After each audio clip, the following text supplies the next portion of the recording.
I'll be with other people, and there'll be a problem to solve, and they'll really not know how to solve it. And it's like, because they haven't been through so much hardship and had to solve those problems. And so I'll just snap my fingers and solve the problem. It just comes to me because I've had to survive that. Now it's innate and more that's a thing where you got it inside, and people have to get experience, I think, before they can teach you something. It's almost like in a class, I introduce myself, I orientate the group of guys that I'm talking to or dealing with. Sounds dirty. And I know, right.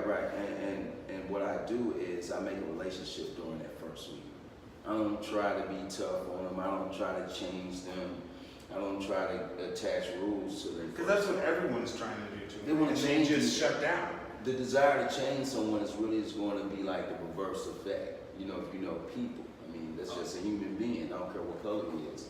If you try to change someone that's used to something, they're going to buck it initially. Well, I think that real quick. The point I'm trying to make though is like, I build a relationship before I try to attach rules, because without the rapport, you can't have regulation. You gotta slide your way in. Exactly, and I think that should be over the board, you know, with people, even law enforcement. Yeah. You know, the rules of engagement can be like, hey, let's have the police throw a community day event where they're actually doing amnesty or a cookout for the kids or something like that, fun time, where you do this on a regular basis, to where if you pull a guy over, then the likability of a confrontation or fatality is not there, because, hey, I knew him from the cookout. He just helped me and my family get some air conditioners or some food for our house.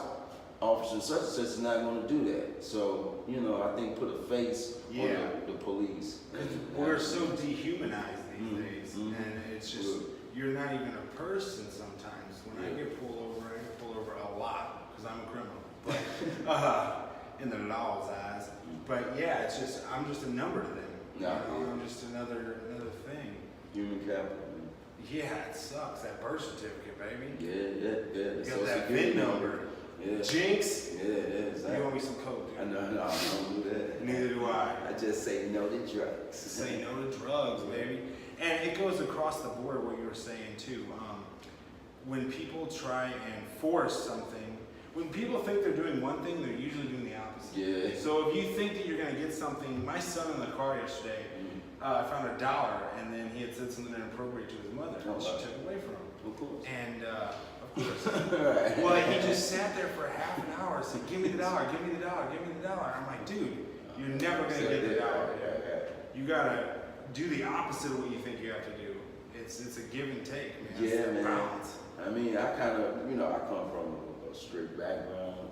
You know, my dad was a sergeant in the U.S. Army. God bless him. Thank you. My mother was like a Southern lady that really did not spare the ride, so to speak. When my parents separated, she really had to step her game up. And just being a single mother, bless her heart, she didn't understand how to toughen us up or how to prepare us. What did he say? You can't raise a man. Yeah, exactly. Single mother. Exactly. The same narrative, you know what I'm saying? But not such the same situation. Well, you know, because I was really coming from Germany, so the first 4 years of my life was like in Nuremberg. They say you learn like 90% of your subconscious operation skills from 0 to 4. Exactly. So that's really what kind of I think is what makes me different, so to speak. Yeah. I knew I was different a long time ago, bro. When I was so did I. 5 years old, I could draw like really realistic pictures. And I used to get into these art contests. I never will forget, I had this teacher, I don't know if she's still living, her name's Miss Mexico. But her and her husband used to take me to their house and allow me access to vinyl, acrylic paint, watercolors. I mean, they just exposed me to that fine art. And, yeah, you know what I mean? They gave you that platform. Yeah, man, you know, and me being from in the city, you know, because when I first got back from Europe, we were smack dead in the Ville neighborhood. So talk about culture shock. You know, it wasn't like right just like that, because my mom had a friend that was in West County, and that was like culture shock too, ball. Yeah, I grew up in Florida, so when I got older, this is the real county. Yeah. This the real county. You know what I'm saying? West County, people from St. Louis, they know that, you know, West County is the real county. So it was culture shock, because this is back in the late 70s. So they were used to know black people coming out there. Dang it. You know, and it was different from Europe, because you didn't really have a sense of color. I even recognized that from a young guy that I didn't have a sense of color until I came to the inner city of St. Louis. We're conditioned. Yeah, They exactly. do it. And that's when color became an issue. And I'm just saying that to say this, coming from West County before I hit the streets of St. Louis was still a social learning experience. Yeah, 20 miles away, but it's still. Yeah, because it still was like coming from Europe to America. Yeah. I feel you on that, man. Yeah. I told you I walked as Jesus with the cross whenever Mike Brown. Yeah, I remember. Well, That's where I saw you. most people loved it, but as I got closer to the epicenter, it was only a week afterwards. I hate to talk about myself, but I do love Jesus. People were yelling. Most people loved it, but people were yelling, fuck white Jesus. Jesus wasn't white. And, I'm not white, bro. Right. We learn our colors in kindergarten. Yeah, Look at this table. This is white. This is white. I'm fucking brown. That's all colorism, man. Right. It's colorism, and you gotta understand too. On the flip side, what they mean by F white Jesus, because white Jesus. Oh, I get it. Yeah, but it's not. Yeah, it's not just the color that they're tripping on. The It's what it oppression. represents. Yeah. It's how the story, the How narrative they is use switched it, and right. whitewashed. They fucked it up, dude. Yeah. Fucking white people. Exactly. The white devil, man. Man, it's devils in everybody. Yeah. That's Wesley what I- Snipes, dude. It's devils in everybody. I don't know why I said that. I ain't saying nothing about nobody in particular, but in my opinion and views, it's like I came full circle in life, and I witnessed the hearts of men, black and white, and I've seen good and bad in everybody. It's up to you on who you're gonna make your circle of trust, who's gonna be in your home. You tell me casa, it's casa. That's yeah, exactly. Like you said earlier, I forgot what you said earlier, but guard your mind, man. Yeah. What you put in your heart and Spiritual top warfare. 5 people you're hanging around with. Spiritual warfare. We're in a battle. It is. And a lot of people, it's unseen to them. Man. And you're talking about peace. Have you ever heard CV Pax and Parabellum? Parabellum. Yeah. Oh, yeah. The Marines use it. It means if it's peace, you seem prepared for Yeah. war. And it kind of goes full circle what we were talking about earlier. Just know about stuff. Yeah. You don't have to make it your life, you make yourself aware. Right. So you can problem solve it. That's real. Because if you don't got problem solving skills, but you got access to the parabellum, then you're going to put somebody's brains on the floor without a second thought, and your life screwed up. Well, and back to what we were saying about experience, and you Right. can't tell people experience. That's like, me telling you, here's a plane, fly it. Right.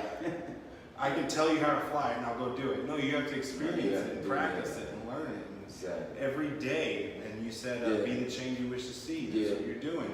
Yeah. Stop trying to change other people. Change yourself. Change yourself. Lead by example. Exactly. Lead by example. Teach by example. Hey, we got to do a commercial. Wrap it up.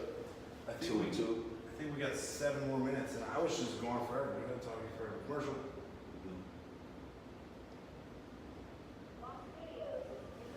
Dude. Ah, this is going very well. This is great. Duh. More Power Hour, man. Coming soon, y'all. Coming soon. Don't forget, SOS graduation, Monday, 6 p.m. at 9420 West Florissant Avenue at the Ferguson Community Empowerment Center. It's going down SOS Cohort 30. Please do. 30. What's up, guys? This is JP from State of Mind Entertainment, a local recording studio record label. Give us a call at 314-300-8106. What studio are you in? I do a lot of my recording with songs Folks, today. in a private studio too. I love music. I love creating music. Yeah. There's a lot of censorship. I feel like there always has been. Yeah, it is. And I love the art of like hiding the message in there. Me too. Subliminal messages, trickery of words. Some gangsta. I'm not just a wordsmith. I'm a word wizard, bro. Okay. I'm sure you are too. And anyway, how about those Cardinals? No, I'm joking. Last I thing. got a lot of history with them. Do you? Mhm. What was the speak on? I was the last rapper to record a video at the Old Bush Stadium. Oh man. Right before they toured down, Dope. I did a thing for Smithsonian Institute called Baseball in America. So the Missouri Historical Society got behind me, and we shot a video. I did the little rap song, and I was able to go to Syracuse, Dude. Town, you know what I'm saying, and get that performance. I want to see experience. that, dude. Yeah, you can Google it, man. It's on HECTV network. HECTV. Higher education. Google it, bitch. You know what I'm saying? And also, I did a song for Jack Buck, you know. Oh, God rest his passed soul, away. man. You know, and that was really some groundbreaking stuff. I used Yeah. to do it like on the spot when I worked at Matthews Dickey. And one year, Tony La Russa, he said he would donate $10,000 to the Boys Club's baseball program, right? But he said it was under one condition. What? That KP King James Oh. performed Jack Buck. That's the one. Dude, that's amazing. That's an Yeah, amazing it's story. historical, you know what I mean? That's history, yeah. Yeah, you know, I saw people like Herzog and Ozzie Smith come through the club. That's so cool, man. I can't believe I'm even sitting in front of you talking to you right now. Man, it's a regular brother, man. Yeah, dude. Me too. Hashtag me too is what I'm gonna say. Oh, wow, watch out for that. We got 3